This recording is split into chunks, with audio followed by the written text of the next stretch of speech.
Hello student, I am Vijayalakshmi Rathore, Hindi teacher. Last assignment आपको संज्ञा दिया गया था, तो आज हम उसी के बारे में पढ़ेंगे। संज्ञा, जिसको आप इंग्लिश में नाउन भी बोलते हैं।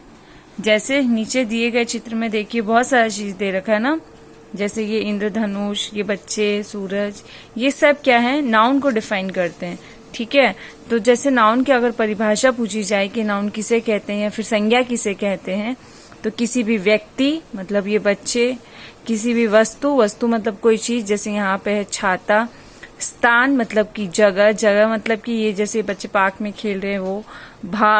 भाव कुछ भी हो सकता है, हंसना, रोना, जैसे अभी बच्चे जो खेल रहे हैं वो मस्ती के मूड में, वो वाला भाव। तो इन्हीं सभी आदि के नाम का बोध कराने वाले शब्द क्या कहलाते हैं? संज्ञा कहलाते हैं।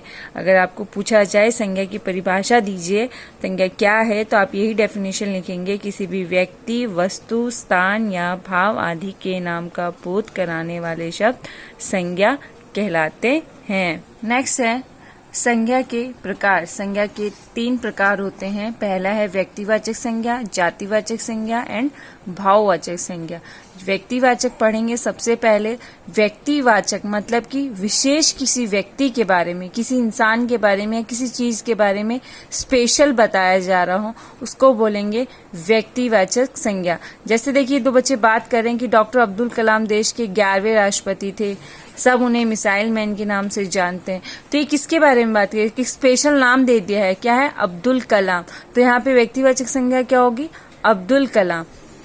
अगर वैसे ही अगर इसका डेफिनेशन पूछा जाए, तो जो नाम शब्द किसी विशेष व्यक्ति को, प्राणी को, वस्तु या स्थान को नाम बोध कराते हैं, उसका ज्ञान कराते हैं, तो उसको व्यक्तिवाचक संज्ञा कहते हैं। जैसे कि वीणा, मीना, नाम लिया जा रहा है, महात्मा गांधी जी, महेंद्र सिंह धोनी, रामायण, गीता, दिल्ली, मुंबई, कुछ भी हो सकता है।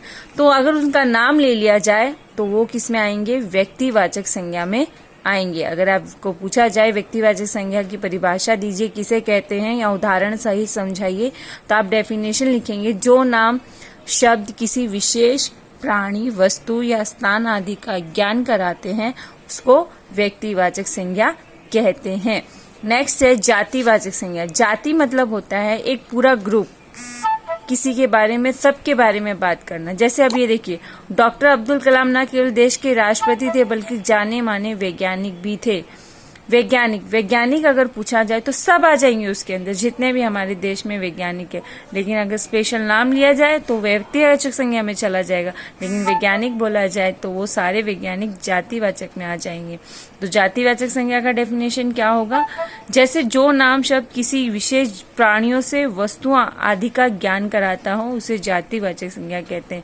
जैसे कि गंगा, अब गंगा नदी है, लेकिन गंगा नाम ले लिया गया है तो वो व्यक्तिवाचक संज्ञा में जाएगा। लेकिन सिर्फ नदी का नाम लिया जाए तो वो जातिवाचक संज्ञा में होगा। तो नदी तो बहुत सारा हो सकता है, कुछ भी हो सकता है। जैसे देखो यहाँ पे मोर, शेर, नदी, लड़का, पेड़। अब पेड़ जैसे कि आम का पेड़, पीपल का पेड़, तो वो व्यक्तिवाचक संज्ञा। लेकिन खाली बस पेड़ है तो जातिवाचक संज्ञा, क्योंकि पेड़, सारी पेड़ की जाति उसके अंदर आ जाती है। शहर, जैसे शहर अगर दिल्ली बोला जाए तो वो व्यक्तिवाचक संज्ञा। लेकिन अगर खाली शहर बोला जाए तो कुछ भी हो सकता है, फिर वो सारे शहरों में आ जाएगा, तो वो क्या होगा? जातिवाचक संज्ञा होगा। अगर जातिवाचक संज्ञा की आपको डेफिनेशन पूछी जाए तो आप लोग क्या लिखेंगे कि जो नाम विशेष, किसी नाम शब्द किसी विशेष जाति से विशेष जुड़े प्राणियों को और वस्तुओं आदि का ज्ञान कराते हैं, उसे जातिवाचक संज्ञा कहते हैं। व्यक्तिवाचक और जातिवाचक में डेफिनेशन, अगर किसी विशेष के बारे में पूछा जाए तो हम व्यक्तिवाचक संज्ञा लिखते हैं, और अगर संपूर्ण जाति के बारे में पूछा जाए तो हम लोग जातिवाचक संज्ञा लिखते हैं। लास्ट है भाववाचक संज्ञा। भाव के बारे में हम आपको बताए थे कि भाव कोई से भी हो सकते हैं, हंसना, रोना, गाना, उठना, बैठना, कोई नेगेटिव भी होता है, कोई पॉजिटिव भी होता है, तो आप कैसे भी हो सकते हैं। जैसे कि यहाँ पे राजनीति और विज्ञान का क्षेत्र डॉक्टर अब्दुल कलाम में अर्जित उपलब्धियों से प्रशंसनीय रहा। प्रशंसनीय मतलब कि खुश, सही का।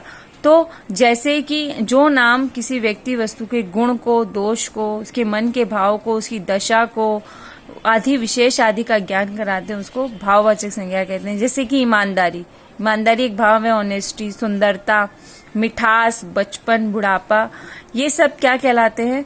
भाववाचक संज्ञा कहलाते हैं। हमारे मन के अंदर कौन से भाव चल रहे हैं, जैसे गुस्सा आ रहा हो, जैसे रोना आ रहा हो, कभी कभी मस्ती का मूड में हो, खेलने के मूड में हो, वो सब क्या भाव कहलाते हैं। अगर भाववाचक संज्ञा की परिभाषा आपको पूछी जाए तो आप यही लिखेंगे कि किसी भी व्यक्ति, वस्तु, स्थान के गुण, दोष, दशा या मन के भाव विशेष आदि का ज्ञान कराते हैं, उसे भाववाचक संज्ञा कहते हैं।